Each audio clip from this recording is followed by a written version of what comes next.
And welcome back. I am Rob McConnell. This is the X Zone, and we're coming to you from our broadcast center and studios in Hamilton, Ontario, Canada, and broadcasting around the world on the Talkstar Radio Network, X Zone Broadcast Network, Mutual Broadcast Network, iHeartRadio, Simul Radio, and Simul TV.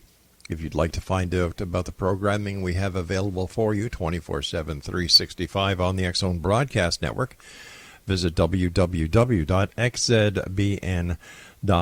And for all the programming on the X Zone TV channel on Simul TV, visit www.simultv.com. And the X Zone TV channel is channel 21. My guest this hour, X Zone Nation, is Rodney M. CLUFF. He is the author of The World Top Secret, Our Earth is Hollow. Rodney was born and raised in the American Mormon colony of Colonia Juarez in I'm sorry? Colonia Juarez. In Juarez? Yeah, Juarez. Right. Okay, in northern Mexico, he became interested in the hollow earth theory at the age of 16 while working on a New Mexico farm, where the farm manager told the workers of the theory. He thought, what an ideal place for the Lord to hide the lost tribes of Israel. After graduating from high school, Mr. CLUFF served a full-time mission for the Church of Jesus Christ of the Latter-day Saints in Mexico, where he met his wife. 1 year after his release, they were married in the Mesa, Arizona temple, and now they have 5 lovely children, 15 lovelier grandchildren, and 2 even lovelier great-grandchildren. For more information about Rodney CLUFF, visit his website at www.ourhollowearth.com. And Rodney, welcome to the X Zone, sir. Nice to be with you on the program today. There you were, working on a farm in New Mexico. The manager tells you about this hollow earth theory. How did he explain it to you? Well, actually, I didn't hear him. It was my friend that had just graduated from high school that spring, Greg Bowman. He had been with the other boys, and they were with the manager's son, who apparently had read the Hollow Earth book by Raymond Bernard, and he just told the kids that he thought that would be the ideal place for the Lord to hide the lost 10 tribes. And when my friend told me about it, that really piqued my interest. And years later, when I saw an advertisement for Raymond Bernard's book, I sent off for it, and that started my research in depth into this theory that the earth is hollow, and I've come up with a substantial amount of scriptural, scientific, and historical evidence that, contrary to popular belief, even what scientists teach in college, our Earth and all the planets and even the sun are hollow. All right. You said that you have scientific, historical, and scriptural proof to prove the theory. And I was wondering if you could tell us, what are some of the scriptural proof that you have that you claim is actual proof of the hollow earth existence? Well, there are several scriptures that talk about when God sends his son again to earth, all people will hear him above the earth and under the earth, it says. So, but the main evidence is in my chapter 5, Paradise Found. In Paradise Found, I describe how the scriptures describe the earth. The earth has a spirit. It's a living being. And the spirit of the earth is the spirit world, where the spirits of people who die go to until they're resurrected from the dead. And now the scriptures tell us plainly that in the spirit world there are 2 places. One is called paradise, and the other is called hell. And they're separated by a great gulf. And, well, that just perfectly describes the earth, because just like you and I, our spirits that are within our bodies look just like us, okay? But they're the child of God. And the spirit within us never dies. But when our physical body dies, the spirit leaves the body. And our spirits go to either paradise or hell, which is one of the two places in the spirit world of this earth. So just like our spirits look like us, the earth spirit looks like its physical body too. So in order for it to have two places separated by a great gulf, it has to have physical counterparts. And Jesus told us where paradise was. He told the thief on the cross, "Today thou shalt be with me in paradise." Okay? That doesn't necessarily mean that he was going there to stay, but that's where Jesus was going to meet with him after he died. And prior to that, he had told the Pharisees in Matthew chapter 12, verse 40, where paradise was. He says, "Even as Jonas was 3 days and 3 nights in the belly of the whale, even so should the Son of Man be 3 days and 3 nights in the heart of the earth." When he died, his spirit was going to go to paradise, and that's where paradise is, in the heart of the earth. Now, in the scriptures, you can find several references to where hell is, and it's down from our point of view here on the exterior surface of the planet. So if you go down a certain amount of miles, you would get to the end of hell and come to a great gulf that separates hell from paradise. And in Mark, it's in Luke chapter 16.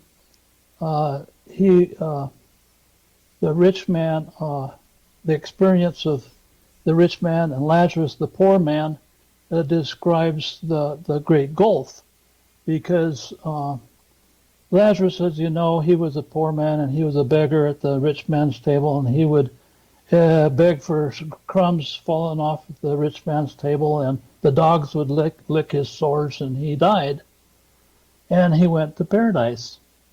But the rich man, he died, and because of his acts in this life, he ended up in hell. But didn't Christ raise Lazarus from the dead? Right. Well, this poor man is a different one. It's just a parable. Okay. Okay. It's a story that Jesus was telling to illustrate the point of view of the spirit world. All right. Yeah, But that just got me a little confused there. That was all. Yeah. Yeah. No.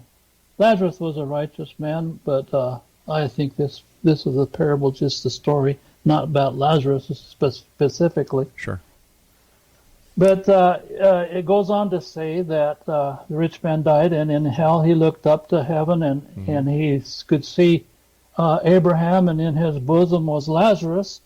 And he says, "Abraham, send me down Lazarus, because I'm burned up down here in hell with some water." Because in hell there's no water. And Abraham says, "Well, I'm sorry, sir, but between you and us there's a great gulf which separates hell from paradise." and the effect of this great separation or gulf is that you cannot come here, nor can we go there. Of course, after Jesus Christ went to paradise, he bridged the gulf. In paradise, he established his church just like he did in life here on the surface of the planet. And then he gave power to his ministers to bridge the gulf and go into hell to preach the gospel. So after that, anyone in hell that accepts Jesus Christ and repents for their sins, they can be given the power to bridge the gulf and go into paradise if they repent of their sins.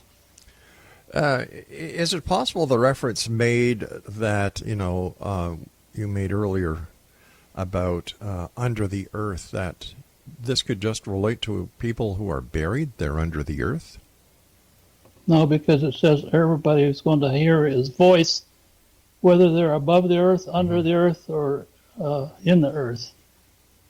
So, yeah, it's not speaking, it's speaking to the live people that are alive on the earth when the Lord Jesus comes for his second coming. All right, stand by, please, Rodney. You and I have to take our first break. And Exo Nation, our guest this hour is Rodney CLUFF, and he's the author of World Top Secret, Our Earth is Hollow, and his website is ourhollowEarth.com. And Rodney and I will be back on the other side of this break as we continue here in the X Zone from our broadcast center and studios in Hamilton, Ontario, Canada.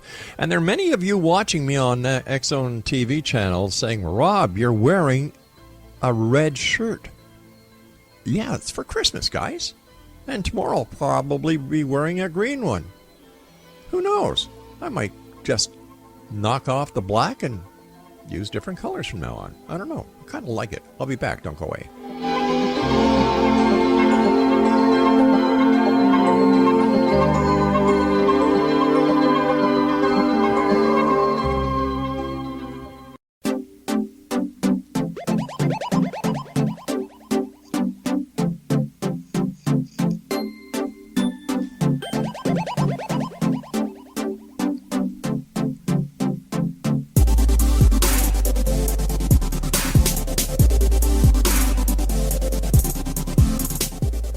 And welcome back, everyone. If you could see the inside of our studio, facing me in the corner, somebody decided to decorate the studio with a Charlie Brown Christmas tree. You've got to be in the media to have this kind of sense of humor. So whoever did that, Craig, thank you very much. I love that Christmas tree. Exo Nation, before I get back to our guest this hour, Rodney CLUFF, we have a new show starting here on the X Zone Broadcast Network in January of 2019. It is Heart to Heart with Dr. Dan and Sister Ann. And we'll be telling you more as we get closer to the broadcast date. The hosts are Dan Clark and his wife, Angela Clark. So we're looking forward to having Dan and Angela as part of our network. And if you have an idea for a radio show, and if you'd like to be part of our network, just send me an email, xzone@xzoneradiotv.com, and I will send it to our programmers, and somebody will get in touch with you and discuss your concept and your idea. All right, let's get back to the Hollow Earth theory. Rodney CLUFF is our special guest, and he's the author of World Top Secret, Our Earth is Hollow, and his website is ourhollowEarth.com. All right, they were some very compelling verses from the scripture that could be interpreted as pertaining to the hollow earth. Now, let's go to the other side of the coin and talk about the scientific evidence. Okay, sure.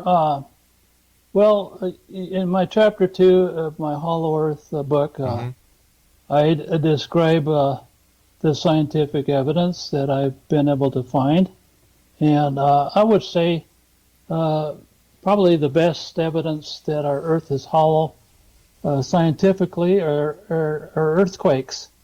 Every time there's a large earthquake, even the scientists, even the orthodox scientists admit that the Earth rings like a bell. Well, think about it. What shape does a bell have? The bell is hollow. And it's made out of metal, so that's what our Earth is certainly made out of metal and is hollow. And every time there's a great earthquake, the Earth rings like a bell. Have you ever heard of the Schumann resonance?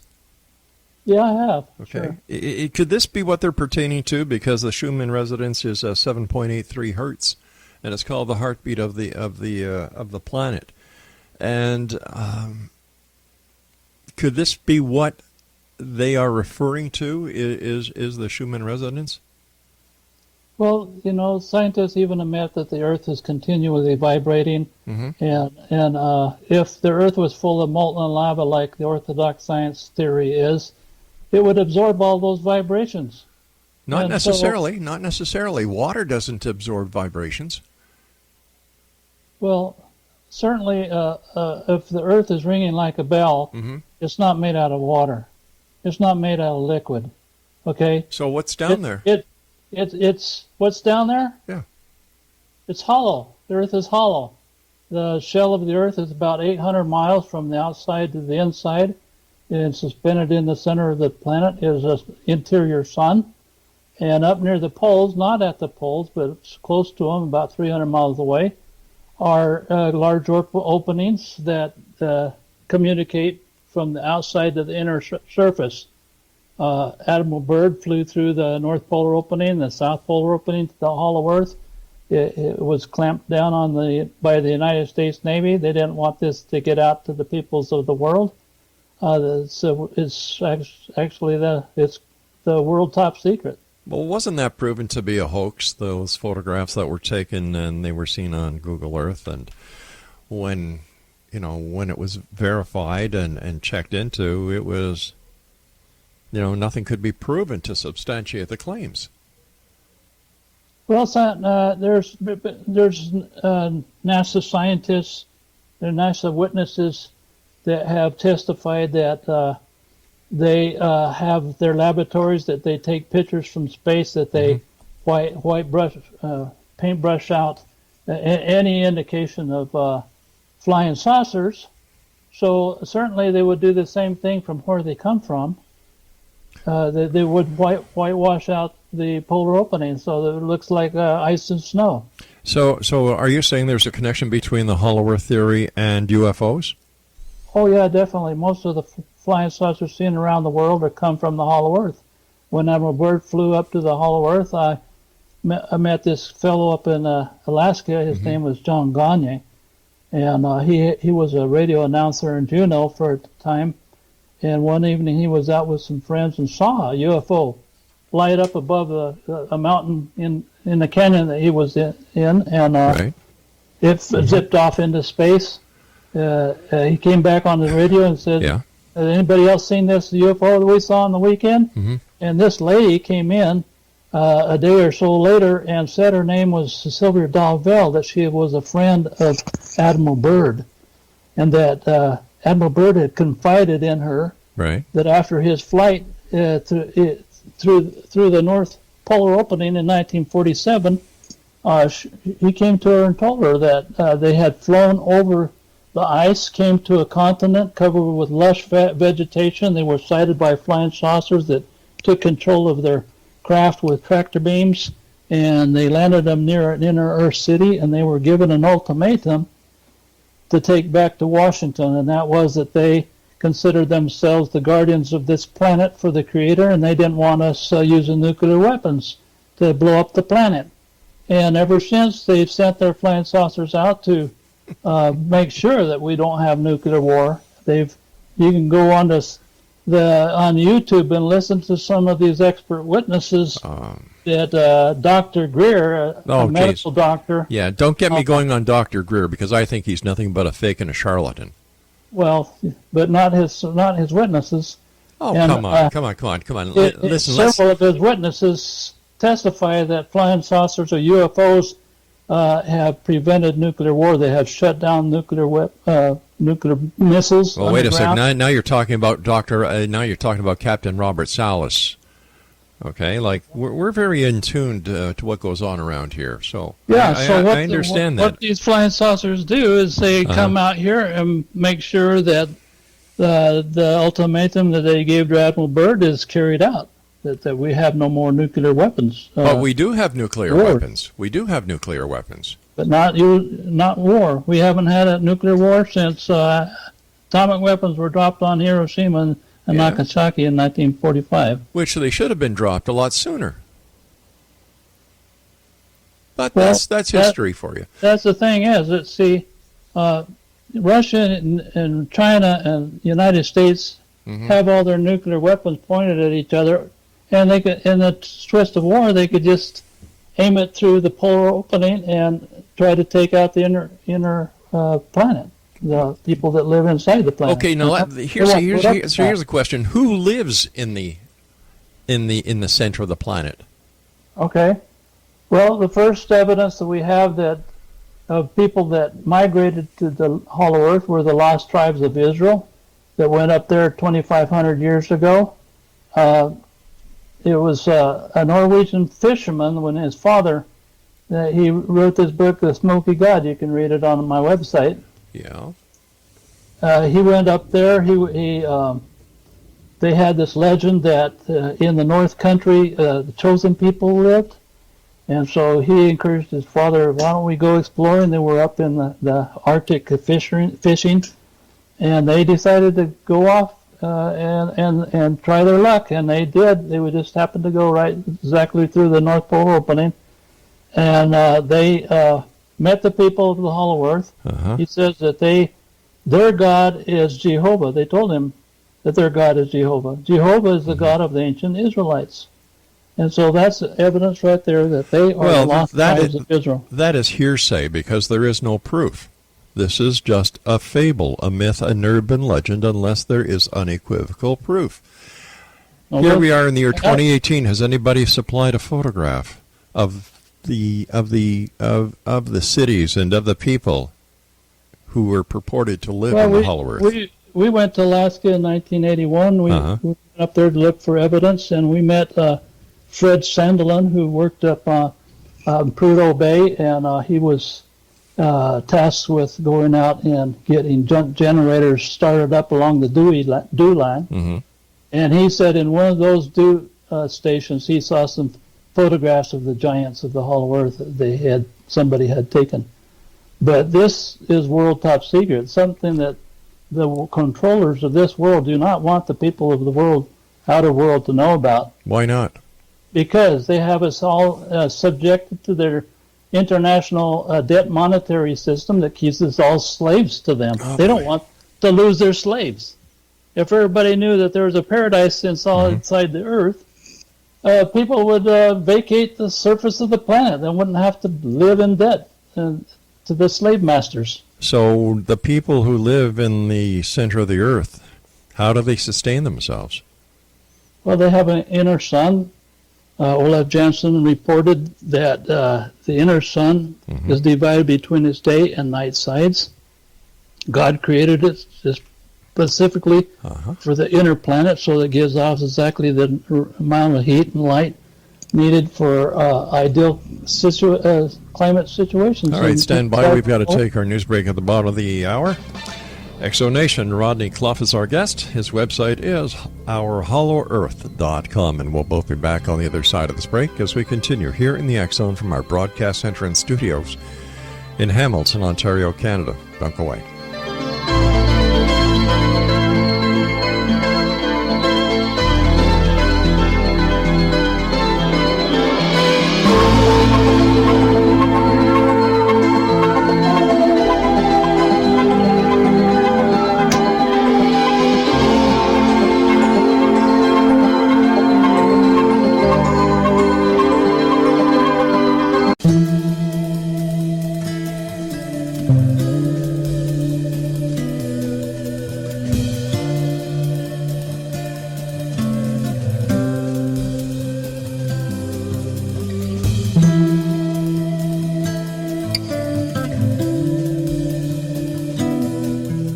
Rodney CLUFF is our guest. His website is ourhollowearth.com.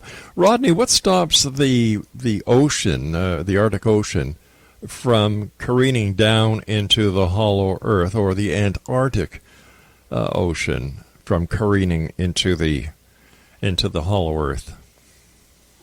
Well, the polar opening in the Antarctic continent is on a continent. Okay, it's not surrounded by water, so there's no way the water can get down it.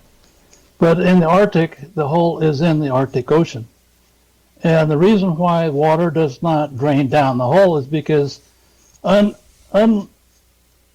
contrary to what Orthodox science claims, the center of gravity is not in the center of the Earth solely, okay? Because most of the mass of the Earth is in its shell, 800 miles thick shell. The inner sun has very little mass compared to the shell of the planet. The center of gravity in the shell of the planet is between the outer and the inner surfaces. According to the Inner Earth Guide in the book Edidorpa, is written by a man named William Morgan, who called himself I Am the Man in the book. He was taken by an Inner Earth Guide through cavern in Kentucky in 1827 to the Hollow Earth through communicating caverns. And the Inner Earth Guide told him that the center of gravity in the shell is 700 miles down from the outer surface of the planet, and that's because the Earth gets denser as you farther go down into the planet. Okay, so you have the center of gravity in the shell as you're going around the polar opening. Mm-hmm. You're pulled, the water is pulled, and everything's pulled to the sides of the opening because the center of gravity is in the shell, not in the center of the planet, or people living on the shell. All right, now when it comes to the source of light in the hollow earth, how does this work? You know, is it a sun like we have in the sky? Actually, it looks bigger than ours. It's estimated to be 600 miles in diameter and about 3,000 some odd miles from the inner surface. So it looks actually about 21 times bigger than our outer sun because it's closer to the people that are looking at it from the inner surface. But it's constructed differently because half of it has like a white cloud, and the other side is dark. Mm-hmm. It's this smoky, brownish red color that Olaf Jensen called it the smoky god in his book. But in the center of that dark part of the inner sun is also an opaque round area that has lots of holes in it that lets the white light come out, so it looks like the stars shining at night.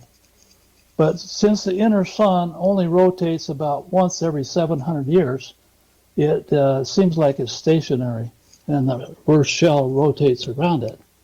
And the rotation of the shell around it is what produces the magnetic field of the Earth, because the shell of the planet has a negative charge and the inner sun has a positive charge, mm-hmm. and that causes the magnetic field of the Earth. Earth has a real powerful magnetic field. With the hollow Earth, the land mass that these people live on, would it be flat or round? They have one continent that covers the whole inner surface except for mm-hmm. one ocean that extends from the Arctic to the Antarctic. I estimate about 4,000 miles across. But most of the land inside is a continent. In fact, they have 3/4 land, where we have 3/4 ocean on the outer surface. Mm-hmm. So they actually have more land inside the Earth than we do. And do they have animals down there as well? Oh, yeah. Well, Admiral Byrd took photographs of mammoths wandering on the terrain below. They have mm-hmm. Giant turtles. Olaf Jensen described them 7 feet tall and 20 feet long. They have mammoths that are 120 feet long and 75 feet tall as our giant dinosaur bones that we've been able to find. And there's birds also that are same size as here, but other ones that have wingspan of like 20 feet that look like, little Piper Cub airplanes. So they have all kinds of animals. In down near Antarctica, mm-hmm. There's an island where they found close to where the polar opening emits out from the South Polar area. They found some skeletons of giant penguins that were about 9 feet tall. And so Olaf Jensen, he reported those giant penguins before they were coming out through the South Polar opening. So where are the skeletons of the penguins now? Well, they found one in New Zealand, mm-hmm. and they found one down on the Antarctic, a little island next to the Antarctic. And are they available for the public to see? Oh, yeah, you can go on the internet and look at the... No, I don't mean the internet. I mean, is there a museum where people can actually walk in and see these skeletal remains? Because I don't believe anything on the internet. Well, I'm sure they have the skeletons somewhere where they picked them up and took them, but I don't know exactly where they've got them. Do they have a climate down in the hollow earth? Does it rain, for example? Well, there's a mist that comes up from the ground because the inner Earth sun is a little bit not quite as hot on the dark side as it is on the light side, mm-hmm. and so come evening, there's a change in temperature and there's a mist that goes up from the ground and it causes vegetation to grow really, really, really lushly.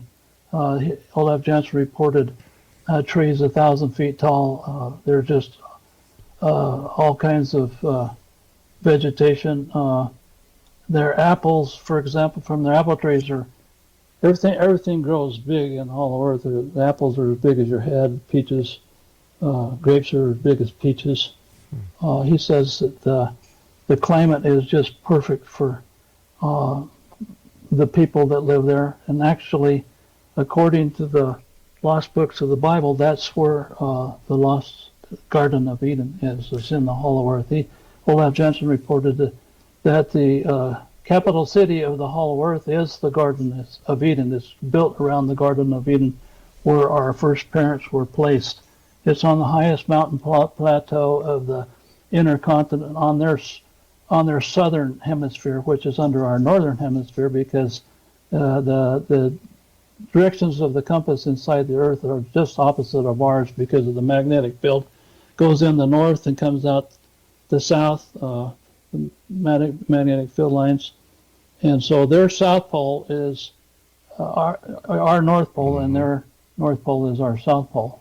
What is the estimated population of the inhabitants of the center of the Earth? Well, I don't know. I think because it has a continent much larger than ours, they have 3/4 land, is 16,000 miles from one side to the other on this inner continent. They have the ability, they have the space to have enough people that to have more people than we do. But I don't know. I don't have an estimate of how many people live there. Do they have electricity? What kind of buildings do they live in? What is their educational standards? What kind of machinery do they have? Yeah, Olaf Jensen reported they live 800, 900 years old. In fact, I believe that they have the technology to live indefinitely. But they don't go to college, don't go to school until they're 20 years old, and then they go for 30 years. So they living 800, 900 years, they get to have a tremendous buildup of knowledge, and that's why they have flying saucer technology much more advanced than what we have here on the exterior. In fact, I believe the flying saucer technology that our government has been able to back engineer is from flying saucers that they knocked down that came out here to like Roswell, New Mexico. Oh, yeah. So tell me, have you ever seen a UFO? One time I was swimming in a swimming pool with my granddaughter, and I looked up, I saw this disc up there. It was just stationary, so I couldn't tell for sure if that was a UFO or not, but it looked like a flying saucer up there. And after a while I looked, and it had gone. So, but I've had a lot of friends that have had first-hand experiences with. I worked as a musician in my high school after I got married, and my boss, he would go visit northern seminaries in northern Mexico as part of his job, and he told me that on the way home one evening, his car just stopped. It was going in the night down this straight road, and just the engine quit, and he looked off in the desert to his left, and he saw this flying saucer sitting out there on the desert, all lit up with lights and little men walking around it. Pretty soon they got in and zipped off into space. And there's no pictures, right? Well, it was at nighttime, and he wasn't even thinking about taking pictures or anything. He was just wondering why his car wasn't running. All right, stand by, sir. We've got to take our final break. X-Zone Nation, our guest this hour is Rodney CLUFF, and his website is ourhollowearth.com. And we'll both be back on the other side of this break as we continue and wrap up this hour here in the X-Zone from our broadcast center and studios in Hamilton, Ontario, Canada. Don't go away.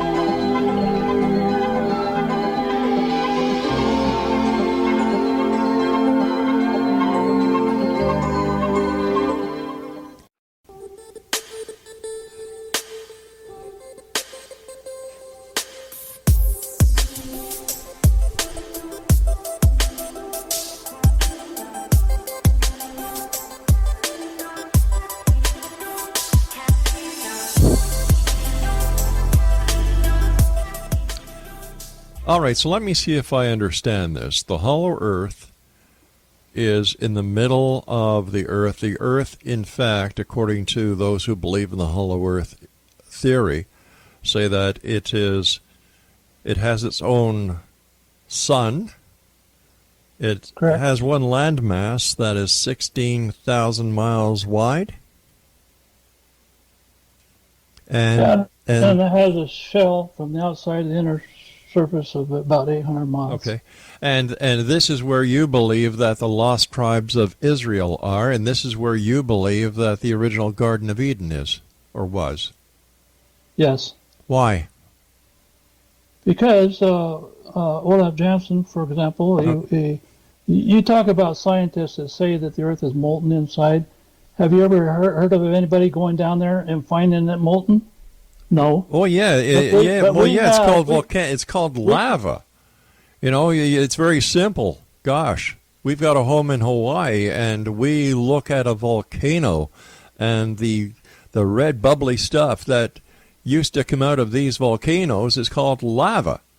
Yeah, but if the earth was full of lava, it would be breaking up, and continents would be sinking every day. Not really. Sure. Why? Explain that to me. Because lava is liquid. Yes. So continents can't float on liquid. Well, this is why the continental shelves are floating. This is why the plates shift and float, because of the liquid.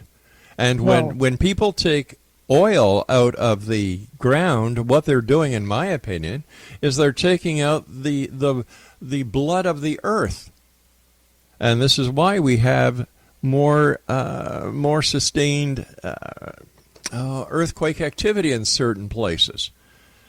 Well, the Inner Earth guide who took William Morgan to the Hollow Earth through a cavern in Kentucky, he explained how the Earth was formed as a space bubble. All right, sir, I understand. I understand this, but where's the proof? You keep on mentioning Olaf Jansen. And I haven't heard anything that could be classified as proof. There's no photographs that could be authenticated. And if this was real, wouldn't the scientific community know about this? Wouldn't people be talking about this? You know, and just to say it's got something to do with the government conspiracy to control the people on Earth, you know, these are wild statements that are made on the internet without any basis of reality. My son is a scientist. He's a bioengineer and scientist. Okay. And when he was going to ASU, he brought up the subject of flying saucers, and they shut him down just like this. Yeah. That's what they do. This is world top secret. And anybody that has any credentials, they try to smash them down and make fun of them and ruin their career. Well, you must admit it's wild. This is the way they keep it secret, by making fun of people that see UFOs, that believe in UFOs. And where they come from? Well, they come from the hollow earth and from other planets. But there's no proof. Sure, there's proof. Where? It's all around you if you open your eyes and read a little bit. Oh, you must read a different Bible than I do. Well, it's even in the Bible. The interpretation. If you read Ezekiel, you'll read about a flying saucer that came in a dream. Palestine. In a dream. It was not a dream. He was even taken up above the earth and looked down on the landmass. So it's whatever you want to believe. That's right. I respect your opinion. You know, but listen, I would love to hear somebody come on this show and give me evidence instead of a lot of hearsay. This guy Olaf Jansen said this, said that, he said this, he said that. These people from Kentucky went down this cave. Orthodox scientists don't have one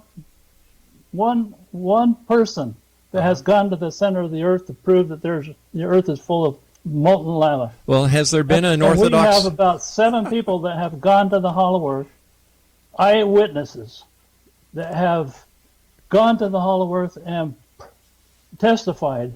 Who did they testify to? Their dying day. Who did they testify to? Who did they testify to? Well, obviously you have never read Olaf Jansen's book. No, and I don't intend to.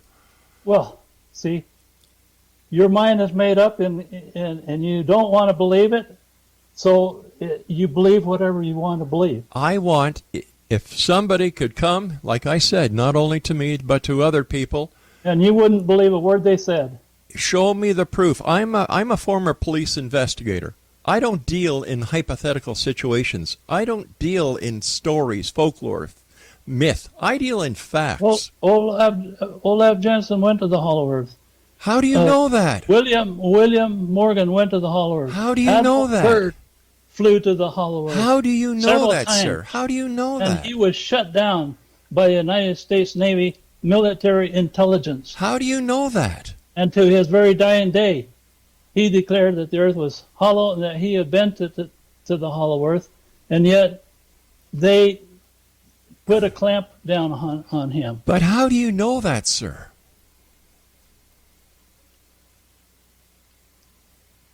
Well, there is evidence. And whether you accept the evidence or not doesn't take away the truth of the evidence. Or, sir, it doesn't give any credence, and it could just be a bunch of bunk like 95% of everything on the internet is. Well, whatever you call bunk, watch what you say. Because Why? Because the truth is that our earth is hollow. Prove it. Prove it. rings That, like you're a making bell. a statement that And can't the bell- be substantiated. The bell is hollow. Sir, you're making Yes. statements that cannot be substantiated. So why should I watch it? I'm not telling you have to watch it.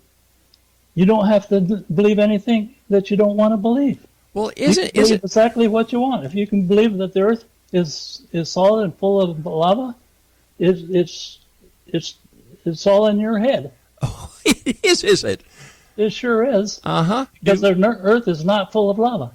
Well, Every time there's a giant earthquake, the earth rings like a bell. And a bell is hollow.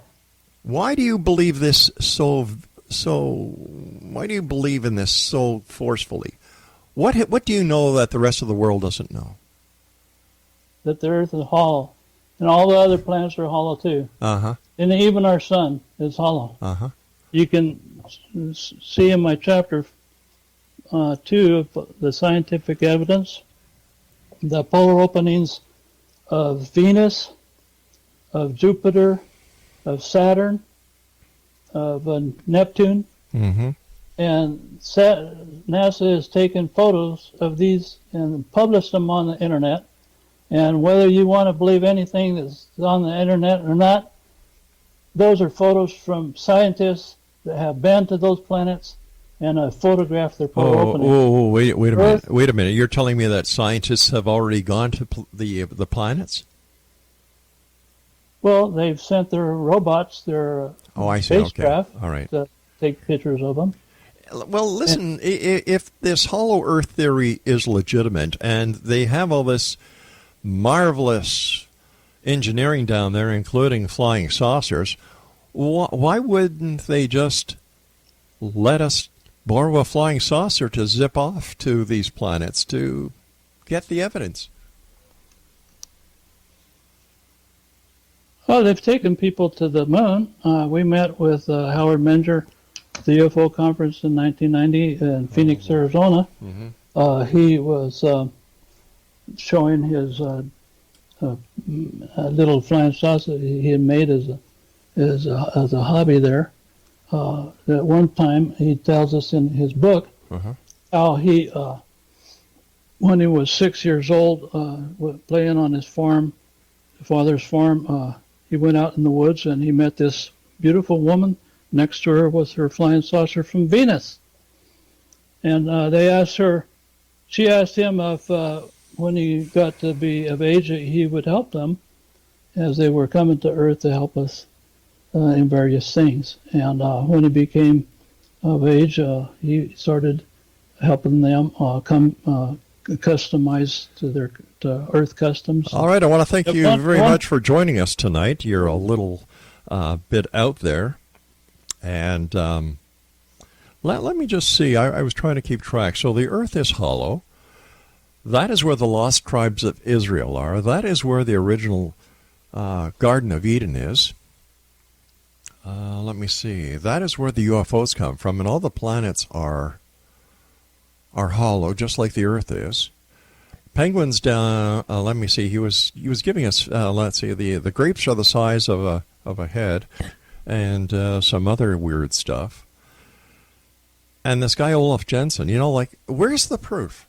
If here we are in the year 2018, how come nobody's got photographs? How come all you hear is this bibble babble from people who believe in UFOs, believe they add the old adage of the Bible in there?